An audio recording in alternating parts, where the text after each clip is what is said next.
Hello friends, কেমন আছেন সবাই? আমি আজকে আবারও হাজির হয়ে গেলাম রুনাস কুকিং স্টুডিও থেকে। আমি রুনা। আমার আজকের রেসিপিটি হচ্ছে মুরগি দিয়ে ঝিঙে আলুর রান্না। তবে এর আগে আমার চ্যানেলটিকে সাবস্ক্রাইব করে রাখুন, বেল আইকনটি প্রেস করে রাখুন, আমার ফেসবুক পেজে একটি লাইক দিয়ে রাখুন। পরবর্তীতে আমার যে কোনো রেসিপি আপলোড দেওয়া মাত্রই আপনারা নোটিফিকেশন পেয়ে যাবেন। চলুন দেখে নেওয়া যাক আমার আজকের রান্নাটি।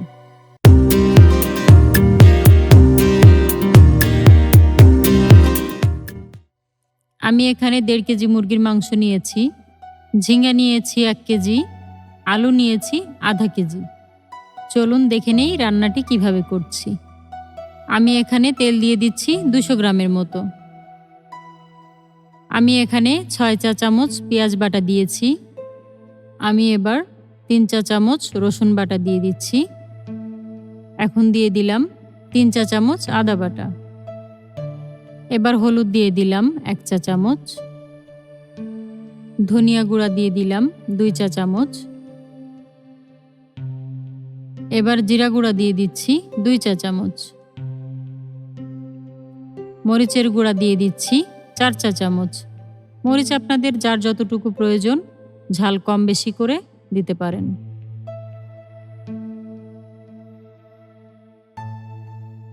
আমি এবার দিয়ে দিচ্ছি 4-5টি তেজপাতা, 7-8 টুকরো দারচিনি, 6-7টি লং। এবার দিয়ে দিচ্ছি 8 থেকে 10টি এলাচ। সব মশলাগুলোকে এবার আমি ভালোভাবে কষিয়ে নিব। মশলাটিকে একটু পানি দিয়ে ভালোভাবে কষিয়ে নিব। আমি এখন মাংসগুলোকে এক এক করে দিয়ে দিচ্ছি। মাংসগুলোকে সব দিয়ে ভালোভাবে কষিয়ে নিব। আমি এখানে মাংস কষানোর জন্য কোনো পানি অ্যাড করব না। মাংসে যে পানি ছেড়ে দিবে সেই পানিতেই সুন্দরভাবে মাংসটিকে কষিয়ে নিব। আমি এখন লবণ দিয়ে দিচ্ছি 2 টেবিল চামচ। রান্না কম বেশি থাকলে টেস্ট করে লবণের পরিমাণটাও ঠিক সেভাবে দিবেন। আমি মাংসটিকে মশলার সঙ্গে ভালোভাবে মিশিয়ে নিয়েছি। এখন আমি ঢাকনা দিয়ে ঢেকে দিব কিছুক্ষণের জন্য। ফিরে এলাম 2 থেকে 3 মিনিট পরে। দেখুন মাংসটি থেকে পানি ছেড়ে দিয়েছে। আমি এক্সট্রা কোনো পানি দিব না, এই পানিতেই সুন্দরভাবে মাংসটিকে কষিয়ে নিব। মাংসটিকে ভালোভাবে কষিয়ে নিতে হবে, মশলার গন্ধ যেন না আসে। মাংসটি যত ভালোভাবে কষানো হবে রান্নাটিও তত বেশি মজার হবে। আমি এখানে ফার্মের মুরগি নিয়েছি। মাংসে যে পানিটা ছেড়ে দিবে সেই পানিতেই সুন্দরভাবে কষানো হয়ে যাবে। এই পানিটাতেই আমি রান্না শেষ করব। এক্সট্রা কোনো পানি ব্যবহার করব না। আবারও ঢেকে দিচ্ছি কিছুক্ষণের জন্য। আবারও ফিরে এলাম 2 থেকে 3 মিনিট পরে। দেখুন মাংসের যে পানি ছেড়ে দিয়েছিল, পানি এবং তেলের সমন্বয়টা এক হয়ে গিয়েছে এবং সুন্দর একটা কালার এসেছে। আমি সুন্দর একটা স্মেলও পাচ্ছি। সুন্দরভাবে কষিয়ে নিব এই পানিতেই। আমি এখন আলুগুলো দিয়ে দিচ্ছি। যেহেতু ফার্মের মুরগি সেজন্য খুব বেশি জাল লাগবে না। আলুগুলোকে মশলার সঙ্গে ভালোভাবে মিশিয়ে এখন আবারও ঢেকে দিব কিছুক্ষণের জন্য। ফিরে এলাম কিছুক্ষণ পরে। কিছুক্ষণ পর পর ঢাকনা উঠিয়ে নেড়ে দিতে হবে, নিচে যেন লেগে না যায়। পুড়ে গেলে খুব একটা ভালো লাগে না, গন্ধ আসে বাজে। সুন্দরভাবে কষিয়ে নেবেন আলুটিকে। মাংস আলু দুটি সুন্দরভাবে সিদ্ধ হয়ে যাবে। এভাবে ঢাকনা উঠিয়ে কিছুক্ষণ পর পর নেড়ে দিতে হবে। সিদ্ধ না হওয়া পর্যন্ত রান্নাটি এভাবে করতে হবে। ফিরে এলাম কিছুক্ষণ পরে। দেখুন মাংস এবং আলুটি সিদ্ধ হয়ে এসেছে। সুন্দরভাবে কষিয়ে নিয়ে এখন আমি যে ঝিঙ্গাটা রেখেছিলাম, আমার আজকের স্পেশাল রেসিপি হচ্ছে ঝিঙ্গা দিয়ে মুরগির মাংস। আমি এখন সেই ঝিঙ্গাটি দিয়ে দিচ্ছি। আমি এখন সব ঝিঙ্গাগুলোকে দিয়ে দিলাম। মাংসের সঙ্গে ঝিঙ্গাটিকে ভালোভাবে কষিয়ে নিব।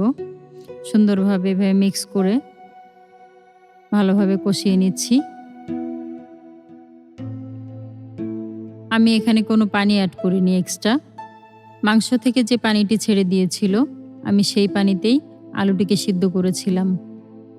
এখন আমি ঝিঙ্গা যে দিয়ে দিলাম, ঝিঙ্গা থেকেও পানি বের হবে, আমি সেই পানিতেই বাকি রান্নাটাই শেষ করব। এবার ঢাকনা দিয়ে ঢেকে দিচ্ছি কিছুক্ষণের জন্য।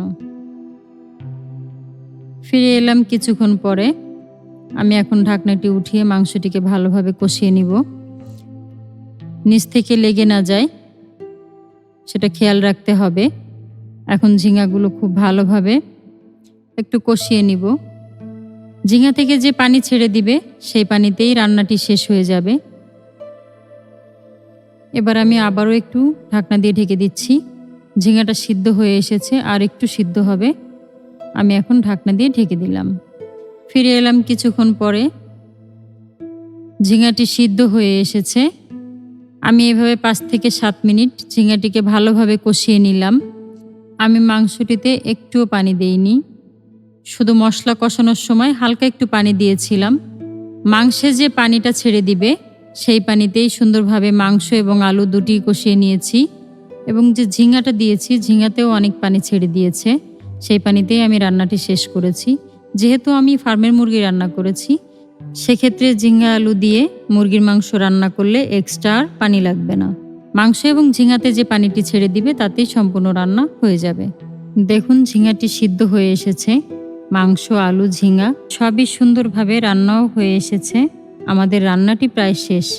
এখনো পর্যন্ত যারা ঝিঙ্গা আলু আর এই মুরগির মাংসের রেসিপিটি করেননি, চেষ্টা করবেন আমার রেসিপিটি দেখে করার জন্য। অত্যন্ত সুন্দর এবং খুবই মজাদার একটি রেসিপি। আশা করি আপনাদের সকলের পছন্দ হবে। আমি এখন এখানে আধা চামচ গরম মশলা গুঁড়া দিয়ে দিচ্ছি। লাস্টে নামানোর আগে মাংসে একটু গরম মশলার গুঁড়ো দিলে খুবই ভালো লাগে। এখন আমি 1 মিনিট মতো ঢাকনা দিয়ে ঢেকে দেব। গরম মশলা দেওয়ার পরে একটু ঢেকে রাখতে হয়, তা না হলে ফ্লেভারটা ভালো আসে না। এবার ঢাকনা দিয়ে ঢেকে দিচ্ছি 1 মিনিটের জন্য। তারপর চলে যাব পরিবেশনে। দেখুন আমার রান্নাটি শেষ হয়ে এসেছে। কত সুন্দর কালার হয়েছে। সুন্দর একটা কম্বিনেশন ঝিঙ্গা আলু মুরগি মাংস। খুবই সুন্দর একটা রেসিপি। আপনারাও ট্রাই করবেন। আশা করি আপনাদেরও ভালো লাগবে। দেখুন চলে এসেছি পরিবেশনে। আমার রান্নাটি কত সুন্দর হয়েছে। দেখতে যেমন সুন্দর হয়েছে, খেতে ওরকম মজার হয়েছে। আসলে আমরা সবসময় মুরগির মাংস দিয়ে, আলু দিয়ে বিশেষ করে রান্না করি, না হলে ভুনা করি। সবজি দিয়েও যে অনেক মজা করে সুন্দরভাবে রান্না করা যায়, এরকম অনেক রেসিপি আমার আছে যেগুলো আমি দিব। ঝিঙ্গা দিয়ে মুরগির মাংস রেসিপিটা আসলেই অনেক সুন্দর।